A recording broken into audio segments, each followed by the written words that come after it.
talking with him, one of the first things that he said was that Islam will never be fully successful until the blacks of America, who are in Islamic leadership, begin to rise up and lead Islam. If I live long enough, I'll see it. But I know that it will happen where blacks will control the destiny of the United States of America. There's no question about it. And that Muslims will play a dominant role. The FBI has told Baith it's concerned about the nearly 2,000 Muslims he ministers to in the D.C. jail system. It was being felt that they were being prepared and trained for, I believe the term was urban guerrilla warfare. I believe that's the phrase that was used.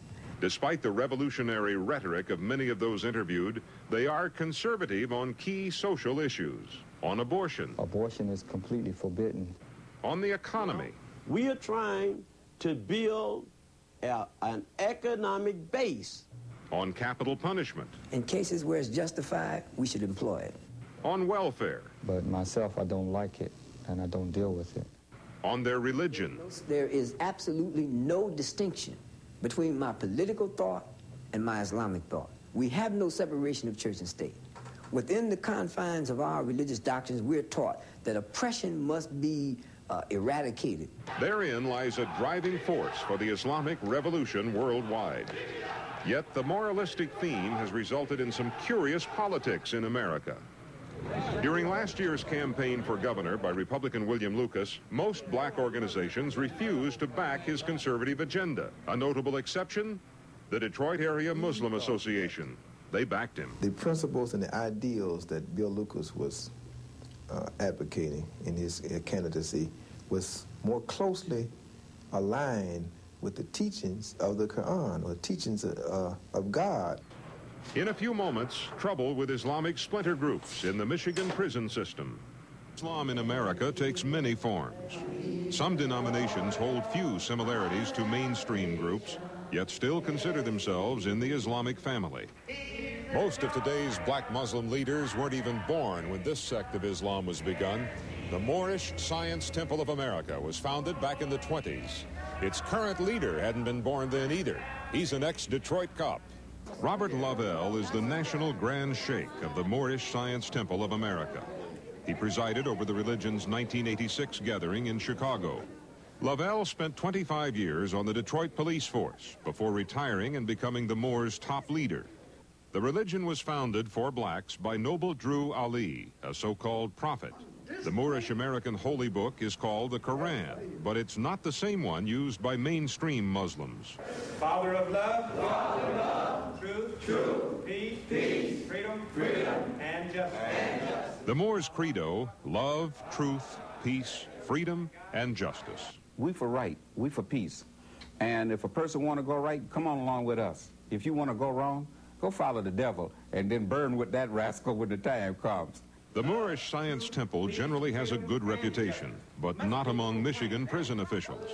News 4 wanted to look at the Moors and other Islamic religions in the prison system, but the state initially refused videotape requests at 4 high-security prisons. A corrections official wrote, all 4 prisons expressed extreme reservations about filming Muslim activities in their institution at this time. Some of the sects have caused difficulties in security. Later, after an appeal, the state reversed its stand. Some Muslims cause few problems in prison. We fear Islam as a way of life. But Muslim prison chaplain Antar Smith says there is a dilemma for prison officials. Religion is one of the things that has to be recognized that the administration really cannot deny. So that's one thing some people will use. Religion is viewed by some inmates as not only a spiritual experience, but as an opportunity to have special privileges, to gather together with a small group of men. Such gatherings may have spurred gang activity and violent infighting between members of some Islamic sects. Fadi Mulazim calls himself the Melanic Redeemer. He was at the center of a religious power struggle at Jackson Prison last year. He's founder of a religion called the Melanic Palace of the Rising Sun. It only exists in the Michigan prison system. We hold that man himself is God, woman is goddess. Not that you can pop a finger or he can pop his finger and make things happen, but you are gods because we are gods and goddesses, because we have preeminence over all things. Mulazim preaches a separate black nation and allows only black members. Prison officials say last year Mulazim got into a doctrinal dispute with other Melanic believers. The argument with one particular inmate was so heated that Mulazim was assaulted and stabbed. I had saw it somewhat, but I didn't know it was really like it, was when I got stabbed, But this was a part of the group that was trying to take over at that time. A new Melanic organization has emerged which worships one God, Allah. The new version of the Melanics is organized in military fashion with their own security lieutenants.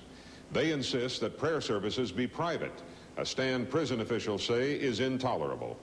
In the past 8 months, there have been 2 violent confrontations between guards and Melanics over this issue. The first incident occurred at Marquette Maximum Security Prison in the UP. Documents obtained by News 4 under the Freedom of Information Act show that last August, several Melanics barricaded themselves in a prayer room. They refused to allow guards to monitor the gathering. As a result, the chapel door was smashed down. But a few weeks later, at the close custody Ionia Reformatory, a similar incident occurred. Prison chaplain Walter Horton attempted to enter a Melanic prayer service, attended by 8 inmates. Horton was allegedly knocked to the ground and beaten about the face and arms by unidentified prisoners. Chaplain Horton survived his injuries, but he's still shaken over the incident. I had one of the guys tell me, that I was nothing but a tap dancing nigger Uncle Tom, And that's basically because I'm a black chaplain, and I represent the administration. Marquette inmate David Ford is a spokesman for the Melanics. Days before this interview, Ford and other Muslims held an unauthorized unity march in the prison yard. He claims it was simply group exercise. As a result, Ford was brought from a detention unit in handcuffs. When you're born again, you become a new creature.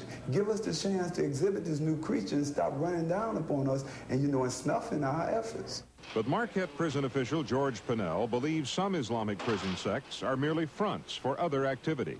Obviously, a lot of times it isn't going to be, their organization's not going to be to promote their religion.